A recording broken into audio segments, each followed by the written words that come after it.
I'm Elizabeth Lyons, and I am a hospice volunteer with RVNAhealth. And people ask me, why do you do hospice? How can you do that? And what's brought you to hospice volunteering? And 14 years ago, my mom passed away, and during her final weeks, we had hospice navigating that time with us. And what I found was the support and resources available were so necessary and so needed. I'm one of 6, and we were all navigating a different journey, and was so grateful. So I knew at some point I would get involved with hospice, and I guess the word is interesting, but February 2023 is when I first joined hospice, and at the time my dad went into hospice.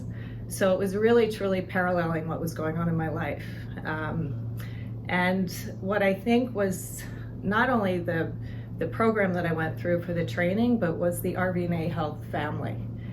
The support that was there for me, it was like a direct line for what was going on with me personally, but the training, I really just jumped right in because I thought I need to know all that's available right now as I navigate this time with my dad. So what I found was it was a very actually uplifting time for me because I realized the support and resources that were there. And the training was great. It not only was, you could do it at your own pace. I was doing things at home, but I was also connected with other volunteers going through the training, led by Stephanie and Sophia, our care dog, who's become one of my most favorite parts of hospice. My dad suffered from dementia, and that was different than the experience I had with my mom.